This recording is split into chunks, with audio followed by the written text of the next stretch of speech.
साल 1998 में पाकिस्तान के परमाणु बम को सऊदी अरब ने पहला मुस्लिम एटम बम बताया था।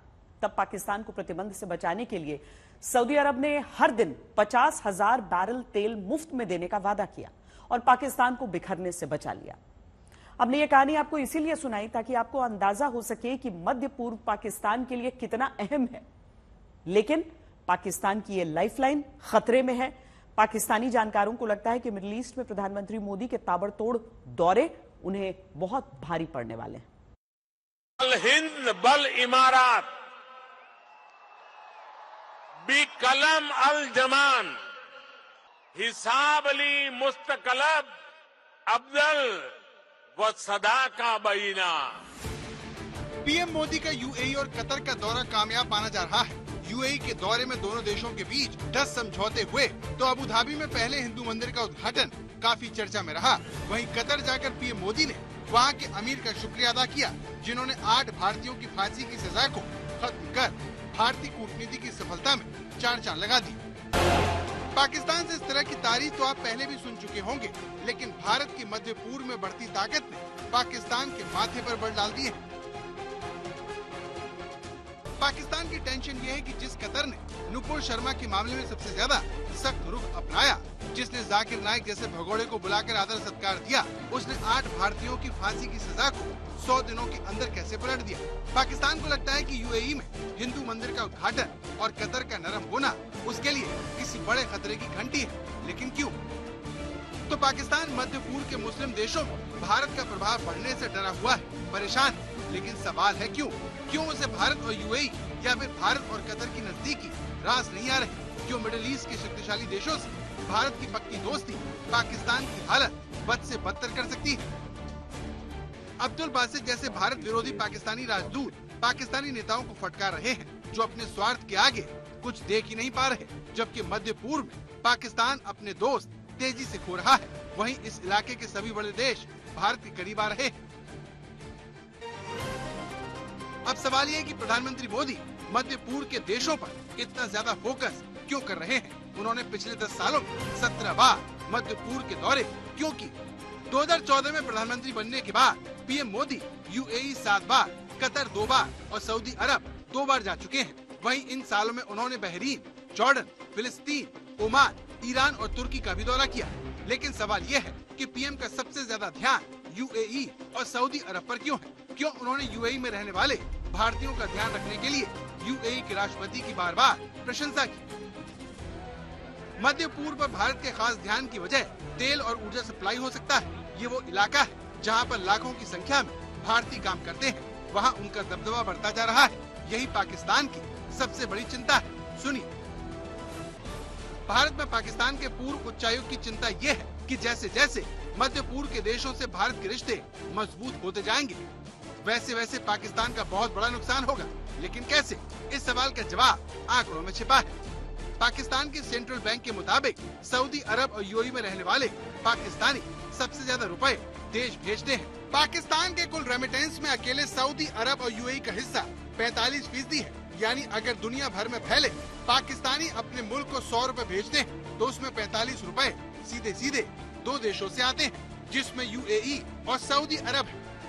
जहां प्रधानमंत्री मोदी सबसे ज्यादा फोकस कर रहे हैं, रिश्तों की नई कहानी लिख रहे हैं, दुनिया और खासकर पाकिस्तान को याद दिला रहे हैं कि ये तो अभी शुरुआत है। भारत और यूएई का रिश्ता एक अभूतपूर्व ऊंचाई पर पहुंच रहा है। हम एक दूसरे की प्रोग्रेस में पार्टनर है।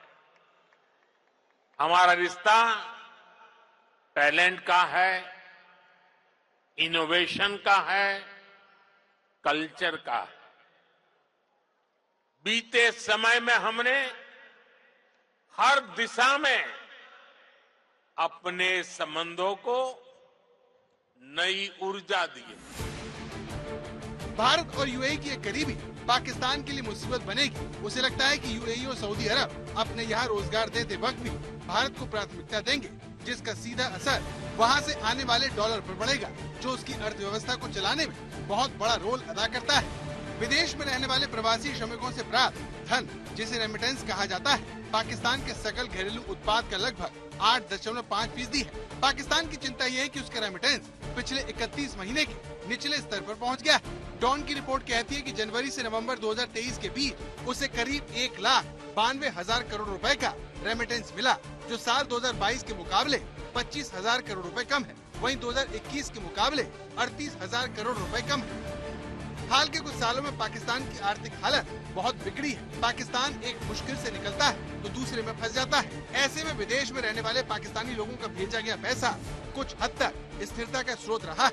जब विदेशी निवेश बहुत कम लग रहा था और सहायता पैकेज खत्म हो गए थे, तब श्रमिकों द्वारा परिवारों को पैसा भेजना, अपने देश में निवेश करना और संपत्ति खरीदना विदेशी मुद्रा के एक विश्वसनीय स्रोत के रूप में काम कर रहा था। लेकिन इसमें आ रही कमी पाकिस्तान में नई तबाही मचा सकती है। प्रधानमंत्री के बयान के अनुसार पाकिस्तान अपनी मौत खुद मारा जा सकता है।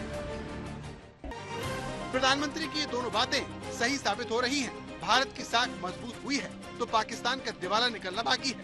इसीलिए वो प्रधानमंत्री मोदी के मिडिल ईस्ट को लेकर दिलचस्पी से घबराया हुआ है। आज तक ब्यूरो।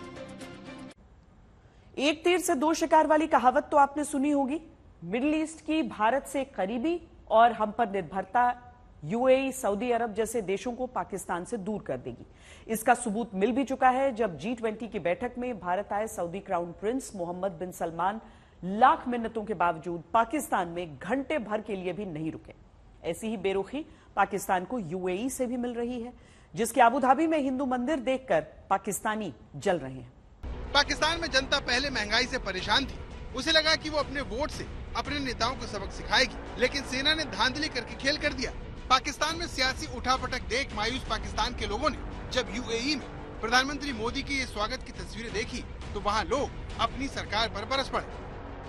यूएई में पाकिस्तान के लाखों लोग रहते हैं। हाल ही में पाकिस्तान की मीडिया की तरफ से दावा किया गया कि यूएई ने वहाँ रहने वाले 950 पाकिस्तानियों को देश से निकाल दिया। वहीं यूएई सरकार का भारतीयों को लेकर रुख अलग है, जो यूएई के विकास में उनकी भूमिका को अहम मानती है। एक ऐसा देश जो विदेशों से आने वाले डॉलरों के भरोसे चलता रहा हो, वहाँ मध्य पूर्व जैसे देशों में उसे लेकर उदासीनता पाकिस्तान के लिए वाकई में किसी बड़ी मुसीबत से कम नहीं है। आज तक ब्यूरो। यूएई ने पाकिस्तान ही नहीं, चीन को भी झटका दिया। जिस मिडिल ईस्ट कॉरिडोर पर हमास इजरायल युद्ध से खतरे के बादल छा गए थे, उसे लेकर यूएई ने अपनी प्रतिबद्धता दोहराई। मालदीव और चीन की हरकतों पर नजर रखने के लिए भारत सरकार भी एक बड़ा कदम उठाने जा रही है। लक्षद्वीप के मिनिकॉय आइलैंड पर नौसैनिक बेस बनाने जा रही है, जिसका उद्घाटन संभवतः 4 या 5 मार्च को रक्षा मंत्री राजनाथ सिंह करेंगे। अगाती आइलैंड में भी बेस बनाया जाएगा, कवरत्ती में एयरबेस बनाया जाएगा। मिनिकॉय में बनने वाले आईएनएस जटायु नौसैनिक बेस से मालदीव की दूरी मात्र 524 किलोमीटर है। इतना ही नहीं, भारत अगाती आइलैंड पर मौजूद एयर स्ट्रिप को अपग्रेड करने जा रहा है ताकि उसका इस्तेमाल फाइटर जेट्स और भारी विमानों के संचालन के लिए किया जा सके। साथ ही मालदीव और चीन की हरकतों पर सीधी नजर रखी जा सके।